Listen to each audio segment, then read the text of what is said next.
IELTS writing. 5 Band 9 words to impress the examiner. Appalling, classical, adolescent, cumulative, attainable. Now I will tell you why they are Band 9, how to use them, and near the end I'll give you an example of how to implement them in a natural way when you're writing. First, let's have a look at the International English Exam Equivalency chart. And we can see that this chart, this is an adapted version, and the official version is very similar, and it all equates to the same, and that can be found on Cambridge. If you just do a search, Cambridge ESOL.org. But anyway, what we can find with this chart is that if we look at the Common European Framework of Reference, or CEFR, which is developed with Cambridge University, we can find that C2 level equates to Band 9, Band 8.5. Also, it equates to between 120 and 117 on the TOEFL scale, if you're wondering. Now, this is important because if we go to the Cambridge Dictionary, we can find that next to certain words, there is a little blue icon, and it might say B2, C1, C2.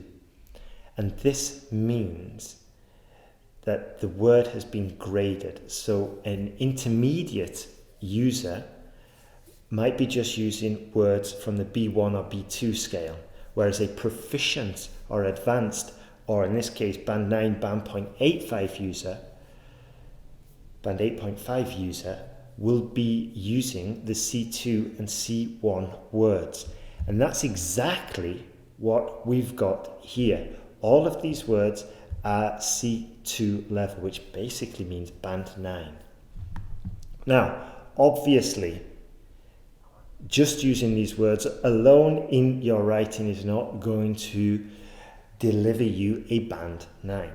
However, it is going to help you improve your writing, especially if you adopt this strategy that I'm going to use. But just adopting this strategy isn't going to be enough. You need to get feedback, and you need to know whether you are using the right words in the right context.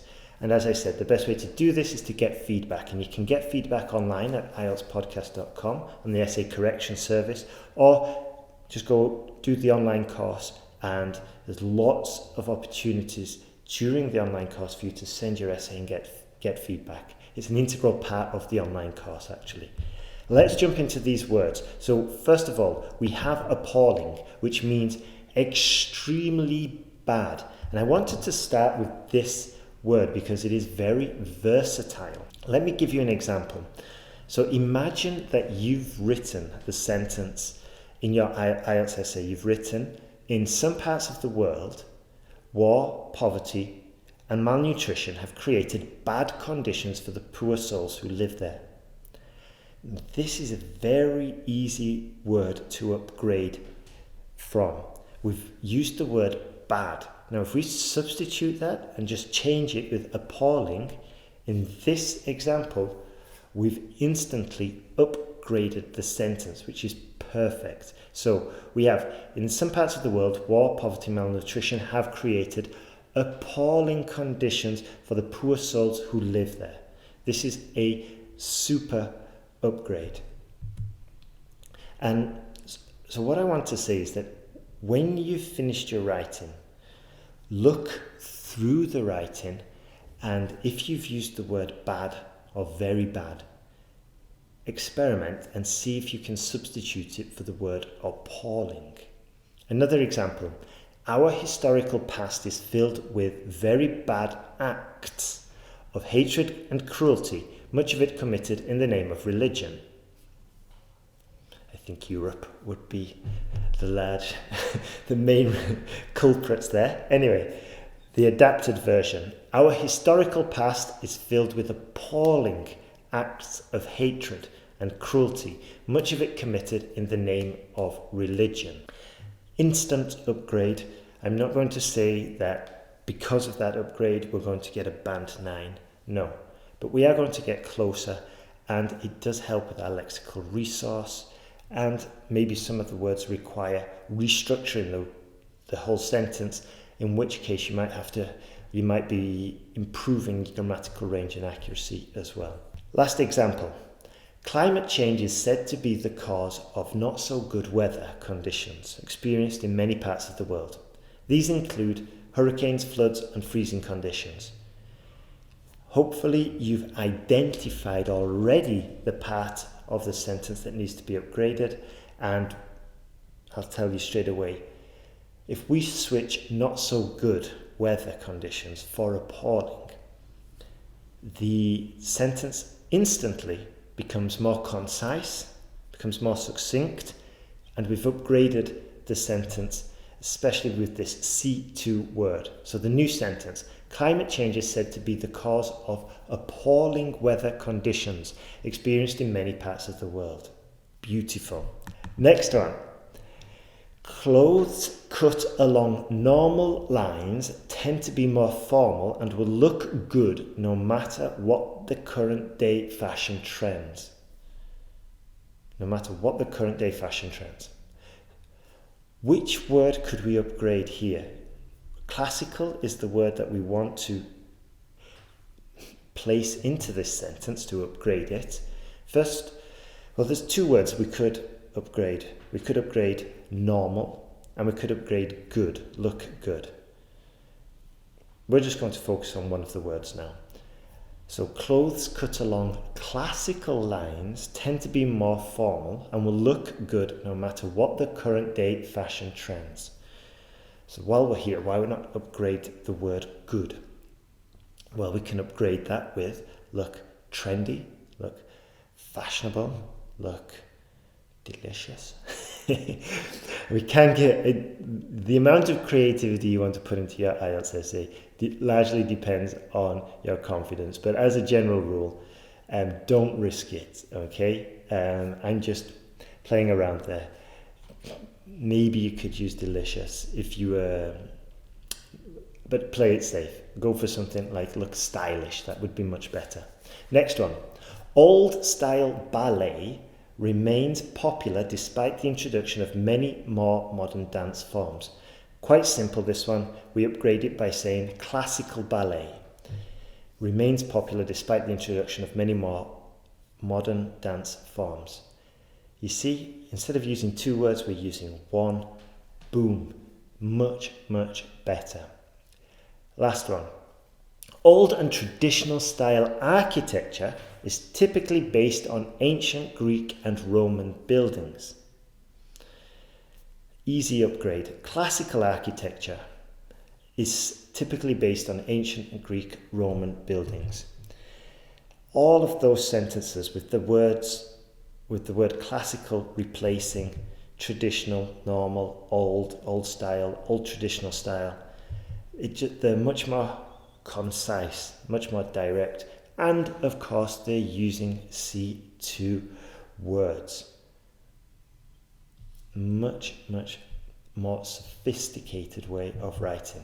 Next words, adolescent. Now I've suggested this before, and this is a very useful word because we often have to use the word child or children or kids in our essay. Maybe not kids because it sounds a little bit more informal, but child or children. Synonyms for the word child or children. So we have to stretch it out a bit, and we could use young adults, could use adolescent or adolescents. By the way, using one word in different forms shows the examiner you've got flexibility with your range and structure, your grammatical range and structure, and also helps with lexical resource. Anyway, let's get back to this. Hormonal disturbances in teenage boys and girls have a tendency to lead to skin outbreaks. This in turn can damage their self-esteem. How can we modify this? How can we upgrade the language? Well, we obviously switch teenage for adolescent. Next sentence. Children who are almost adults undergo many physical and emotional changes, which can be confusing for both the teenagers and the parents. How do we upgrade this? Adolescent children undergo many physical and emotional changes, which can be confusing for both the teenagers and their parents. Once again, just this upgrade is very, very simple to do. You go through your essay and just look for opportunities where we might find lower level vocabulary. Jump into a thesaurus, or even better, get the Cambridge Online Dictionary and start looking for substitutes. Here's a quick guide. If you see words like good, bad, very good, very bad, be, have, get, all of this type of vocabulary usually has a more accurate, a more precise substitute. And that more precise substitute will more likely have a higher level in the Cambridge Dictionary. And that higher level obviously is going to equate to a better chance at scoring higher in your IELTS essay.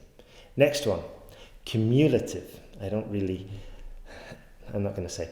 Anyway, it is vital not just the financial accounts for the month, but it is vital to study not just the financial accounts for the month, but to evaluate the long-term effects on the annual results.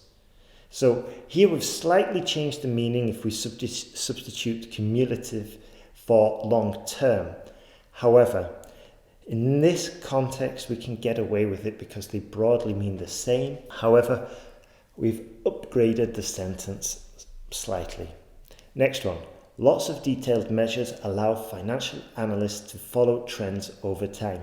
Again, we switch this for cumulative and we say cumulative measures allow financial analysts to follow trends over time. So once again, in the context, we can get away with this because we broadly mean the same and we're not writing an accounting paper. We're just writing the IELTS essay. And if it's broadly the same and it fits with the context, then go ahead and upgrade it. How do you know if it's broadly the same? How do you know if it's in context? Well, the best way is to get feedback, as I've mentioned before. You get feedback, the tutor who's giving you the feedback will be able to say, no, well done for trying to use this. However, you should have used this word instead. Probably gives you a substitute or even rephrases the sentence or even gives you the definition. So this way you can be sure. It's a fast way to improve. Final example, cumulative. It is not just a single incident, but repeated sun exposure that causes skin cancer. Here, what have we got? Well, we change repeated for cumulative, which in this context again does make sense. So we say it is not just a single incident, but cumulative sun exposure that causes skin cancer. Final example, attainable. Once again, here's the sentence. Managers should set easy to reach targets. Now, where's the opportunity to upgrade the sentence there with attainable? Quite straightforward. Managers should set attainable targets. Once again, we're saying the same with less words. It's more succinct. It's easier to read. And C2 level. We're getting there. We're picking up the points. Next sentence. Dieters who set easy weight loss goals are much more likely to keep going and lose the weight. Once again, we switch easy for attainable. And why do we want to do this upgrade? Because easy is probably one of the words that you first learned when you were learning English. Yeah, it's basic. Every learner of English probably knows this word. Attainable, not a different story. So this is why we want to use this higher level vocabulary. Also attainable is more specific, more accurate. Next one. The highest possible score in the exam was band 9.